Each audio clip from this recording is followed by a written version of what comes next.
قصہ کربلا ایک سبق، ایک تدریس ہے، حق کی باطل پر، نیک کی بد پر، خیر کی شر پر، اچھائی کی برائی پر، سچ کی جھوٹ پر اور اہنسا کی ہنسا پر جیت کی۔ مرثیہ وہ صنف ہے جس کو دنیا کی کسی بھی زبان کی بہترین شاعری کے مقابل رکھا جا سکتا ہے۔ اس میں ایپک، پیتھوس، ٹریجڈی یعنی کلاسیکل شاعری کے اوصاف بھی ہیں اور رزمیے اور المیے کی خوبیاں بھی ہیں۔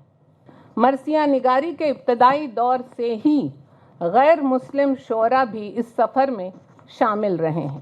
صنف مرثیہ کربلا کو کاشی سے جوڑتی ہے، فرات کو گنگا سے جوڑتی ہے اور انسانیت کو روحانیت سے جوڑتی ہے۔ تو امن پسند حضرت امام حسین نے بھی یہی کہا تھا کہ وہ جنگ نہیں چاہتے۔ گوتم بدھ کی ستیہ اور اہنسا کی اس دھرتی نے کربلا کے پیغام کو کھلے دل سے اپنا لیا۔ Mahatma Gandhi once said, and I quote, "I learned from Hussein how to be oppressed yet victorious."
آداب دوستوں، آئیے عرض گزاریں کہ نگار ہستی زہر امروز میں شیرینی فردا بھر دے۔ خوش آمدید۔ جشن بہار ٹرسٹ پیش کرتا ہے ایک شام داستان مرثیہ کے نام۔ آج مختصر سے وقت میں ہم آپ کو ایک طویل سفر پہ لے چلیں گے، سفر ارتقاء مرثیہ کربلا سے کاشی تک۔ جیسا کہ ہم سب جانتے ہیں، لفظ مرثیہ عربی کے رثا سے بنا ہے، معنی ہے میت پہ رونا یا بین کرنا۔ یعنی مرثیہ ایک ایسی نظم کو کہتے ہیں جس میں کسی کی وفات پر ان کے اوصاف بیان کرتے ہوئے اپنے رنج و غم کا اظہار کیا جائے۔ شروعات تعزیاتی نظموں سے ہوئی اور پھر مرثیہ میدان کربلا میں نواسۂ رسول اور ان کے رفقا کی شہادت کا بیان بن گیا۔ مرثیہ ہماری گنگا جمنی تہذیب کی علامت ہے، ایک ایسی صنف جس کے بغیر اردو ادب کی تاریخ ادھوری ہے، جس نے اردو شاعری کے حسن و وقار میں اضافے کیے۔ سانحہ کربلا کی ایسی ترجمانی جو عہد در عہد مقبول ہوئی ہے۔ جس نے ہندوستان کے مختلف فرقوں اور طبقوں کو آپس میں جوڑنے کا کام کیا ہے۔ مرثیہ نگاری کے ابتدائی دور سے ہی غیر مسلم شعراء بھی اس سفر میں شامل رہے ہیں۔ صنف مرثیہ کربلا کو کاشی سے جوڑتی ہے، فرات کو گنگا سے جوڑتی ہے اور انسانیت کو روحانیت سے جوڑتی ہے۔ بھکتی پردھان ہمارے دیش میں ایسا ہونا لازمی تھا اور واجب بھی۔ قصہ کربلا ایک سبق، ایک تدریس ہے۔ حق کی باطل پر، نیک کی بد پر، خیر کی شر پر، اچھائی کی برائی پر، سچ کی جھوٹ پر اور اہنسا کی ہنسا پر جیت کی۔ اور ہندوستان کا درس استو ما سدگمیا، تمسو ما جیوترگمیا، مرتیورما امرتم گمیا۔ گوتم سے گاندھی تک اگر ہند میں اہنسا کا انہد ناد گونجتا ہے تو امن پسند حضرت امام حسین نے بھی یہی کہا تھا کہ وہ جنگ نہیں چاہتے۔ گوتم بدھ کی ستیہ اور اہنسا کی اس دھرتی نے کربلا کے پیغام کو کھلے دل سے اپنا لیا۔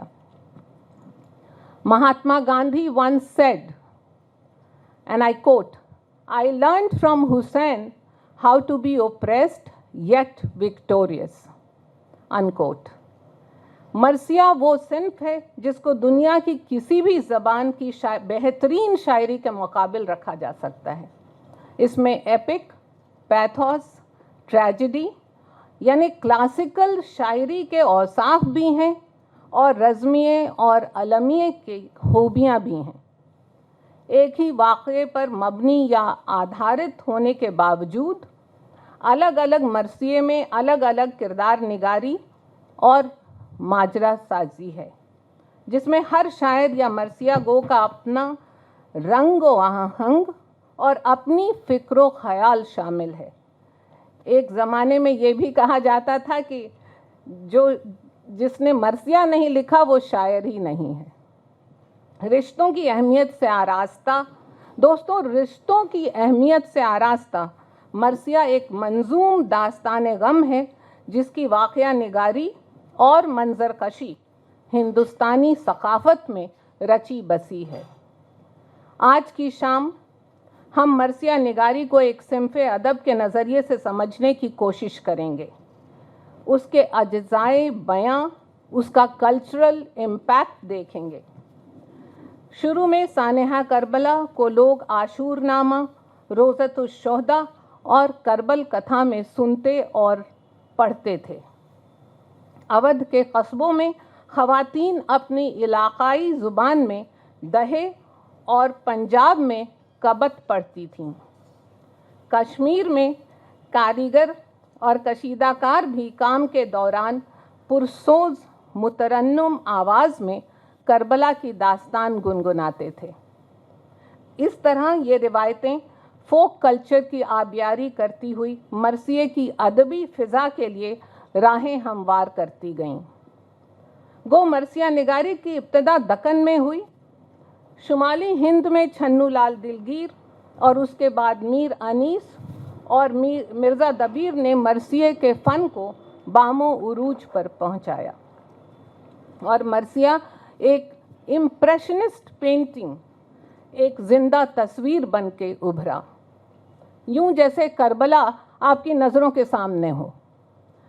قصہ سانحہ کربلا کا اور ریفرنسز خالص ہندوستانی، جیسے خواہاں جو زہرا گلشن زہرا تھے آپ کے، شبنم نے بھر دیے کٹورے گلاب کے۔ اگر صنف مرثیہ کی ارتقاء اور وسعت کی بات کریں تو کربلائی مرثیوں کے علاوہ شہر آشوب اور شخصی مرثیے بھی لکھے گئے۔ نواب سراج الدولہ کی وفات پر رام نارائن موضوع نے کہا، غزالہ تم تو واقف ہو کہو مجنوں کے مرنے کی، دیوانہ مر گیا آخر تو ویرانے پہ کیا گزری۔ اور پھر فن مرثیہ سے سینچی گئی زمین پر پروان چڑھی احتجاجی شاعری،